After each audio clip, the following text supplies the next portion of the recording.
Okay, we have less than a week left of February. So I figured it was about time I gave an update about what I am reading here.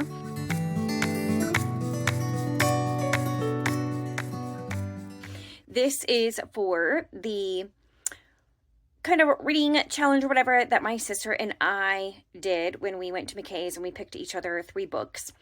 And we are each going to try and read at least one of them. I had high hopes for the month of February, did not turn out as I planned. If you have watched any of my other videos this month, you already know that, so I'm not going to harp on that, but I finally got around to reading this within the past few days, and I'm really enjoying it. This is The Rural Diaries by Hilarie Burton Morgan. Hilarie Burton Morgan is a TV star. I don't know if she did any movies. I know she's played on several different TV shows, and she also is married to Jeff Morgan, who is an actor as well. But they moved to New York and they bought this old house, and their dream was to have a farm, and they call it Mischief Farm.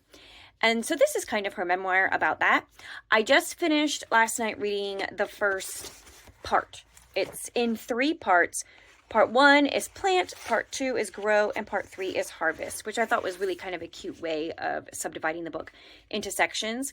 So the first section just kind of gave the background story of how she and her husband met in their early married life and the struggles that they had and what led them into buying and renovating the old house that they bought in New York, rural New York.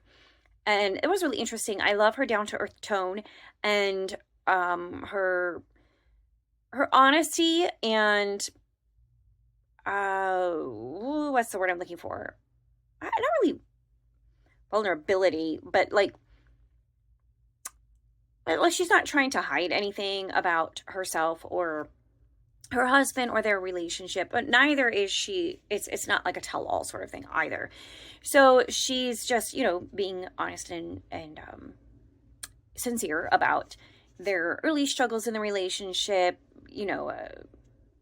typical sort of disagreements that they had early on and struggles that they faced and misunderstandings, and also the things that went well in their early marriage or early relationship. It took a while for them to get married, I think. And so the early days of parenting, etc., all that stuff. So anyway, it's very interesting. My only complaint at this point is that there's a lot of cussing in here, like a lot. I think she uses basically every iteration of the F word that there possibly is in the whole wide world. And it's, kind of there quite a bit. What I do like is she has these little interludes that are specifically related to the farm life. Sometimes it's like a recipe. I think a lot of them are food related or like farming related, or tips, like household tips, farming tips, like that kind of stuff. So those are fun to read, like things she's learned along the way, and experiences she's had. So overall, I'm enjoying it. I'm a third of the way through the book, and my goal is to finish it this week. So that's the plan. All right, so I think it's time for me to make another clip here. I'm almost finished with this actually, but the Rural Diaries, but I wanted to make a clip about the second part because I think I already talked about the first part. The second part section is called Grow, I think. And it's about them settling in on the farm and the mistakes that they make in the early days of, building their farm and renovating the house and the outbuildings and planting and animals and all of this stuff. And then also their family life and all of that. It was really interesting. It also talks a lot about the community that they became a part of, which was just a huge part of their story. Not just the farm and the farm life and the things that happen on the farm, and not just their own family life, but the community that they live in and the people that they meet. To be honest, sometimes it was a little bit hard for me to keep track of all of the people that, like, she introduces us to them and then she starts talking about them again later. And I'm like, who was that again? I don't remember. But eventually you're able to keep most of them straight.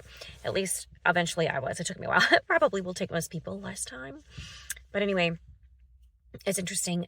You really feel like you're drawn into their life, and she doesn't hold anything back, which I like. She's, very open about her own mistakes that she made and misconceptions. She's transparent about a lot of things that happen without going into detail about things that are not really her story. Very well done in that respect. So overall, I am enjoying this memoir.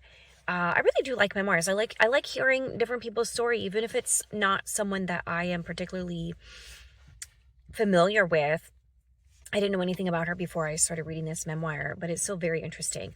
Also, it is really cool how she refers back a lot to her growing up years in Sterling Park, Virginia, which I lived in Sterling Park for a while as an adult. In fact, my sisters and I bought a house there. And interestingly, that community was built in the 60s, in the 1960s. And my father-in-law at that time lived in the area, and he was a teenager. Teenager? No. He must have been a young adult by that point. Maybe it was, yeah, I might be getting the timeline wrong, but I think it was the 60s, and I think he was a teenager. Does that make sense? Yeah, that checks out. Thinking through mental math here, but yeah, I think that's good. That's right. So anyway, he was on the team that installed air conditioners in those houses, and my understanding is that that was one of the first communities where all of the houses got air conditioners as part of like the base model or whatever. So he was on the team that was installing them. It was like his summer job. And he said it was very hot work because he was in the attics a lot and it was a summer. And so it kind of ironic. He was installing air conditioners, but it was really hot work. And that's what he remembers mostly about it. And I hope I am presenting his memories correctly. These are my memories of his memories as relayed to me many years ago. So I'm hoping I'm remembering correctly, but I believe that's what I recall, the stories that he would tell about that. Also, back then, like Sterling was still pretty rural in Virginia. The people in that area were looked down on as like hicks by people further east and north of that area. But now all of Northern Virginia is suburbia, like wall to wall suburbia. So it's not like that anymore, but it used to be very rural. So when she talks about the rural aspect of growing up in Sterling at that time, which she's a little bit older than me, I think she must have been there in like the 70s maybe, or maybe it was the 80s, but I didn't move to Sterling until the 2000s. So it would have been, that's 20 years. That's enough time to make a big difference. So if she was growing up there in the 80s, it could have been like extremely rural at that point. And so very different from what I know of Sterling, but still a lot of stuff that she talks about is very familiar to me. So anyway, that's interesting. And I will film one more final update soon, hopefully.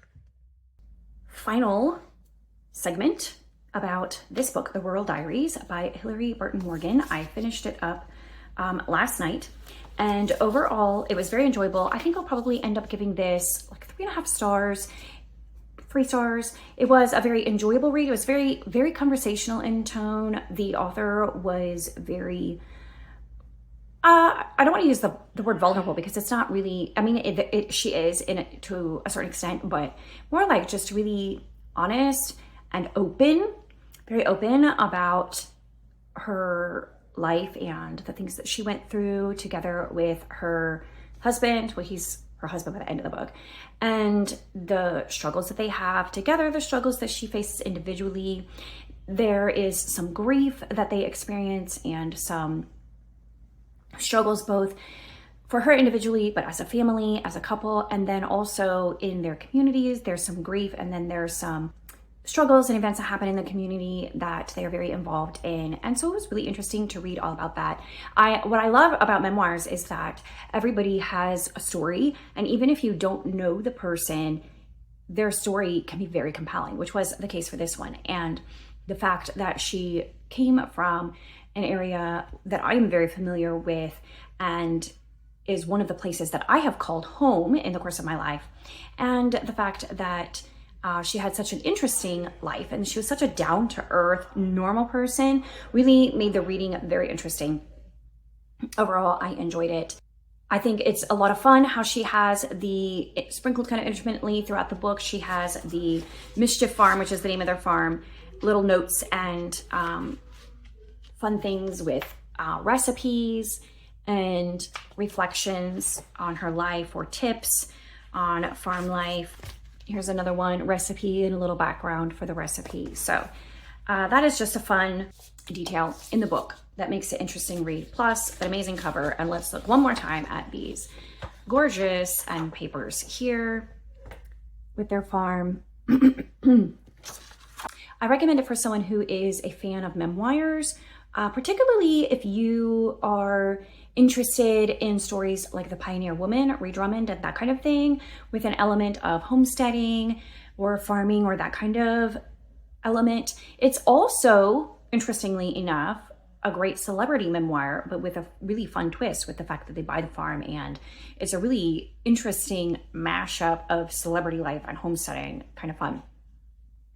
And also there's a strong element of like a community that works together and comes together, and the friendships that they have and the community that is built there. That is really one of the best parts of the story, in my opinion. So I recommend it for all of those reasons, or if you just like to read an interesting story about someone who is able to tell an interesting story about their life. But I will warn you that there is a great deal of profanity in this story, and pretty much every variation possible of the various words. Just so you know, forewarned is forearmed. So for that reason, I can't wholly recommend it to everybody, because I know that would not be enjoyable for everyone. So you know ahead of time. So that was that one. I had a lot of fun doing that with my sister. Go check out her channel, Cruising for Treasure, and see the treasures that she finds along the way. And I will see you next time. Addendum. I forgot to add that my sister had also given me 2 other books, but with the way my February went, I definitely did not crack open either one of these. But just as a reminder, that was The First Ladies by Marie Benedict and Victoria Christopher Murray, which I am very interested in reading, and I love that beautiful cover. And Cherry Blossom Season, when DC looks like this in the picture, is coming up soon, which would be a perfect time to read it. My March is already cram-packed, but this just may end up being a mood read. And then we have Captains Courageous by Rudyard Kipling, which I am not going to get to in March 100% for sure, but this is definitely going on my TBR of classics to read, and it will be one that I choose from at some point in the coming year. So thanks for these books. I look forward to getting into them. And now for real.